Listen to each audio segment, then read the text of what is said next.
Guys, dito na po tayo sa Tanagato Coast Kwase National Park, Tatami Iwa, Noriishi Rocky Shores. Ayan pala ang sinasabi niya guys nga na mahirap i-explain. Ayan po, natural po yung pilak po ng bato. Ayan po. Ayan, ang sinasabi niya mahirap daw i-explain. Ayan po. At ito ay makikita po sa baba. Ayan po guys. Kaya pala ang sabi niya is mahirap i-explain. Gets ko na. Ayan. At lalakad tayo from here until sa baba. Ayan pala sinasabi niya. Kaya yung nag-explain siya, mahirap na ipaliwanag. Ayan para natural po yan. Diba parang ginawa siya. At punta man ako ng CR guys. Kasi may ginagawa talaga CR in case tawagin ka ng kalikasan.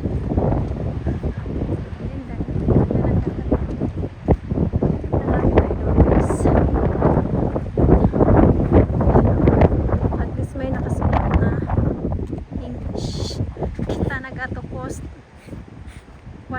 Kwase Park National Park.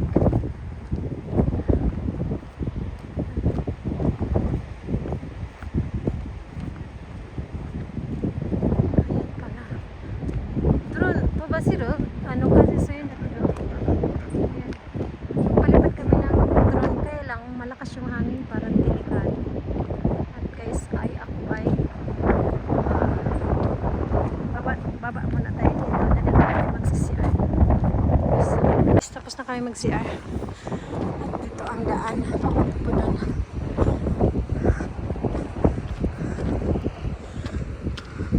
At free lang po dito guys. Walang bayad. Ayan nakalagay.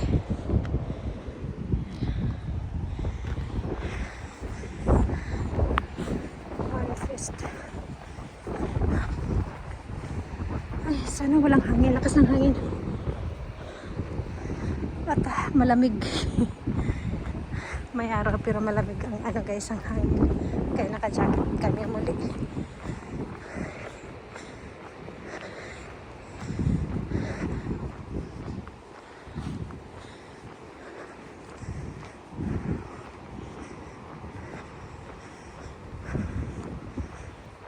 Yan pa ang daan guys sa papunta doon. Ako guys, so ang dagat.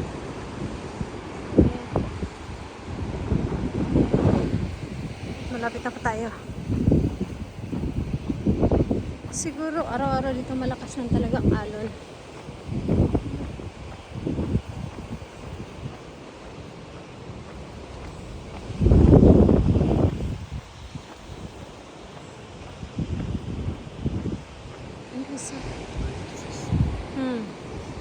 Yung pababa okay lang. Okay lang pababa. Pag pabalik nito nakakapagod.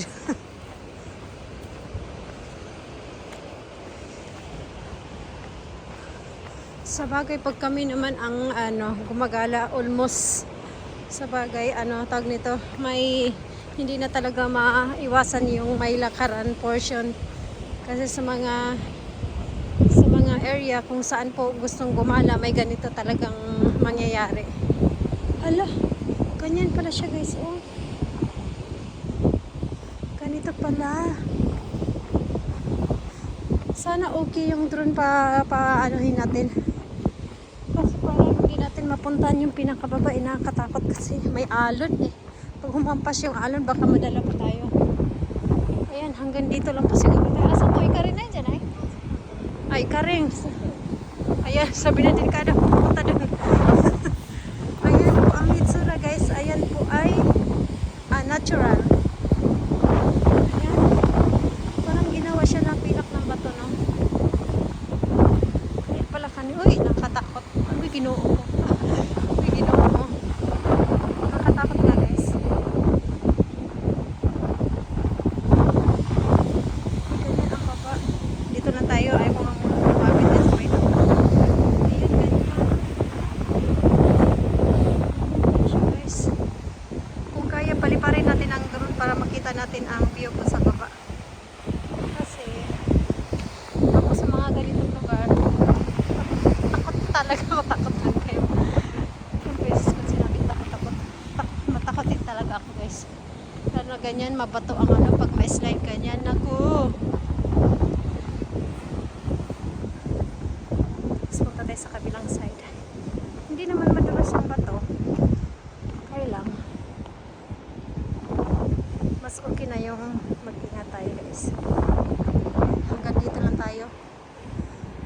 Ang drone na lang po ang pag trabahuin natin, siya na po bahalang mag-capture sa baba. Ayan. Ayan, at sinisit na yung drone natin.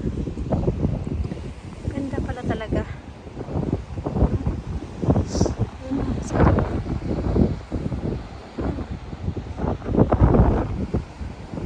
galing tayo yun guys. Doon ako park yung sasakyan natin. Lakas ang hangin. Upo na lang tayo dito sa tabi at si drone na ang bahala.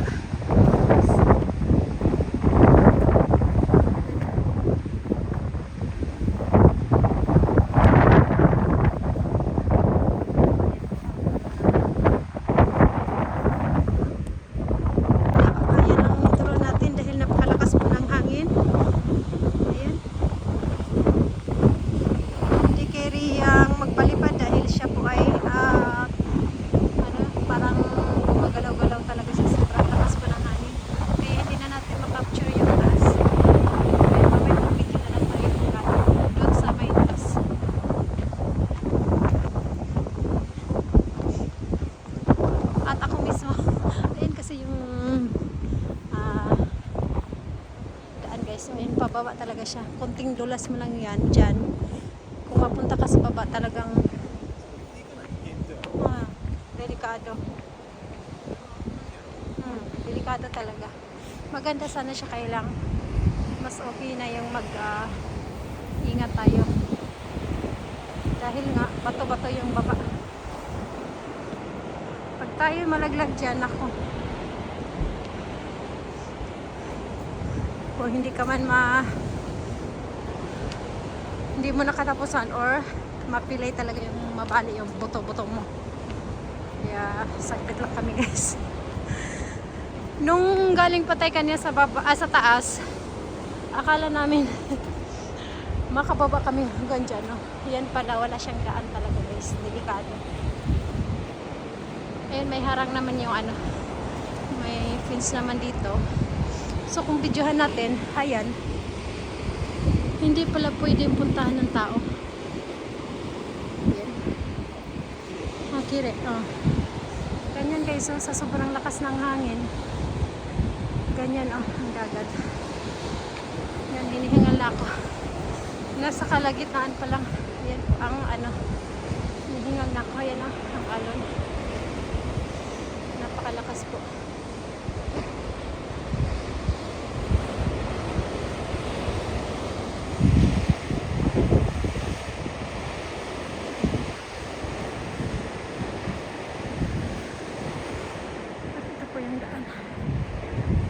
Sulit naman yung ano niya dito guys sa tabi.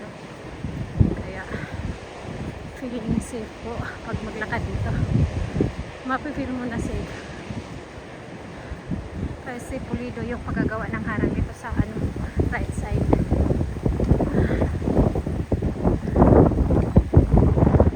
Sayang ang lakas ng hangin. Kung di lang sana malakas ang hangin, sarap magpalipad ng drone eh.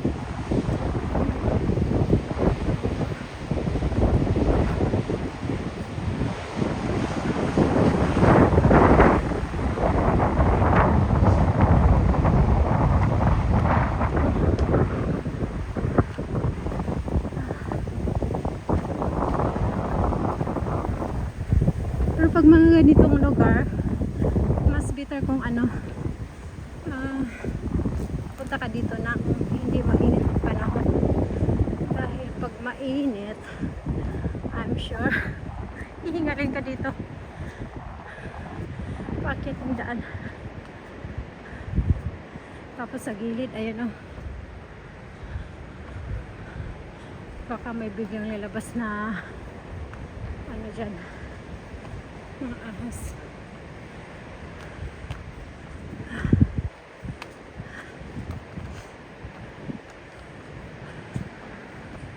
Hinihingal na si Gigi. Exercise din to. Dito banda, hindi ito nila ginawa, no? Sa bagay, maluwang naman dito. Daan.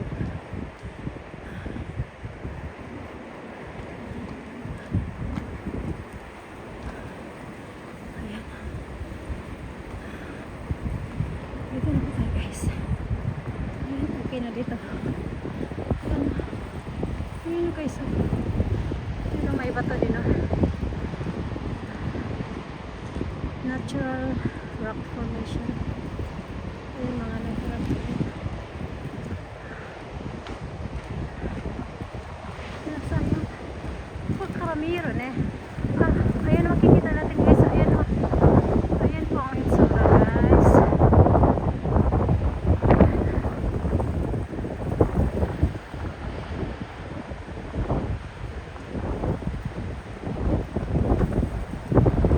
Hindi pala siyang babae talaga. May hangganan siya. Ayan, hindi ko nakasalari. Ay, pero hindi ko kaya. Ang ganda pala talaga niya. So guys, ay pabalik na tayo.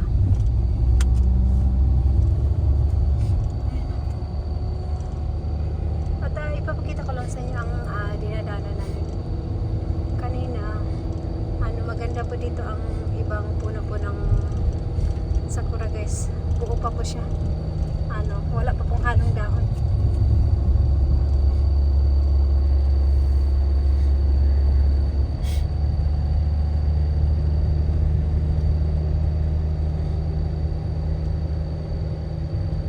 Akit po tayo.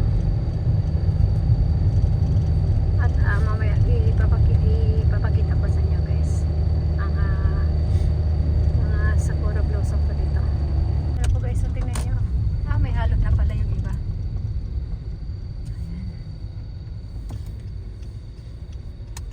So ayan, ganda no.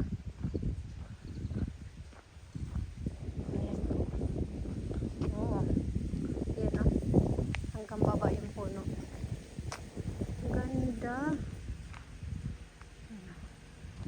Ayan guys, so ayan. Ayan, may dahon na siya. Ayan po, ayan. Siguro hanggang this week na lang po ito guys. Ayan o. Lumalabas siya ito. Lakas kasi talaga makakita nito.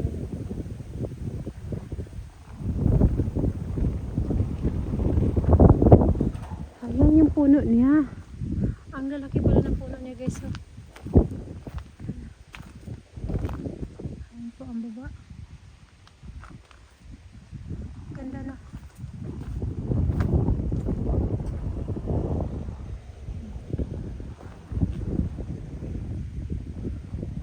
Pag-uulan na ang kasunod nito, ulan ang kasunod, so malalaglag na to lahat. Tapos na po ang season ng cherry blossom. Kaya samantalahin na natin hanggat nandito pa sila. Dahil makikita natin ito muli next year.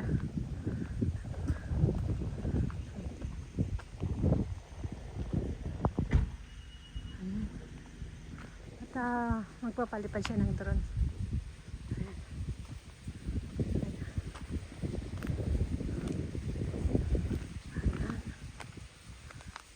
Guys, ganda no?